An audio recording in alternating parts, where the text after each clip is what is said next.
उमेद अंतर्गत येवल्यात रानभाज्या महोत्सवास सुरुवात। स्वयंसहायता उमेद अंतर्गत रानभाज्या महोत्सव व वस्तू विक्री महोत्सवास ग्राहकांची प्रचंड पसंती।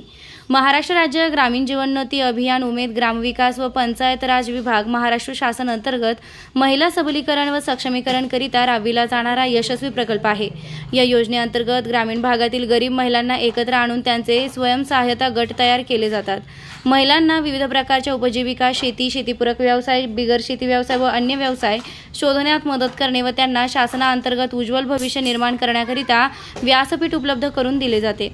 याच प्रेरणेतून येवला येथे रानभाज्या महोत्सव व वस्तू विक्री महोत्सव सुरू झाला असून सदर महोत्सवास येवला तहसील परिसरात दिनांक 13 व 14 ऑगस्ट एकूण 2 दिवस सकाळी 10 ते सायंकाळी 6 वाजेपर्यंत पार पडत आहे। यामध्ये तालुक्यातील अनेक बचत गटांनी विविध पालेभाज्या, साहित्य व इतर वस्तूंचे स्टॉल लावले आहेत। या महोत्सवास ग्राहक, शासकीय कर्मचारी वर्ग व शेतकऱ्यांकडून प्रचंड प्रतिसाद मिळत असून स्टॉल्स भोवती एकूणच गर्दी एकवटत आहे।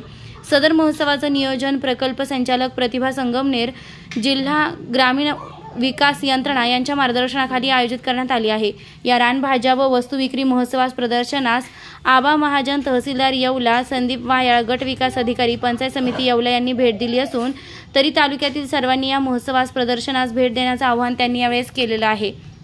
यावेळी उमेद तालुका अभियान व्यवस्थापक दीपिका जैन, प्रभाग समन्वयक संतोष भटकर, शुभम पवार, विशाल ठमके, प्रतीक तुपकर व अभियानातील सर्व महिला ग्रामसंघ आदी उपस्थित होते।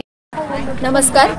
उमेद महाराष्ट्र राज्य ग्रामीण जीवनोन्नती अभियानाअंतर्गत तहसीलच्या प्रांगणामध्ये दिनांक 13 व 14 ऑगस्ट रोजी या बचत गटाने तयार केलेल्या वस्तूंचं प्रदर्शन आणि विक्री महोत्सव इथे आयोजित केलेला आहे। त्याच्यामध्ये खाद्यपदार्थ वस्तूपासून म्हणजे गावाची जी अस्सल चव आहे ती सुद्धा तुम्हाला चाखायला मिळणार आहे। त्याचबरोबर महिलांनी तयार केलेल्या ज्वेलरी असतील, हँडमेड वस्तू असतील, पापड कुरडई असेल, मसाले असतील, अशा विविध अशा स्टॉलचं इथे आयोजन करण्यात आलेलं आहे। तर सगळ्यांना विनंती असेल की आपण या तहसील प्रांगणामध्ये दिनांक 13 व 14 ऑगस्ट रोजी सकाळी 10 ते संध्याकाळी 5:30च्या दरम्यान इथे भेट द्यावी आणि या महिलांचा उत्साह वाढवावा आणि ह्या महिलांनी जे वस्तू तयार केलेल्या आहेत किंवा खाद्यपदार्थ तयार केले आहेत याचा आस्वाद घ्यावा। धन्यवाद।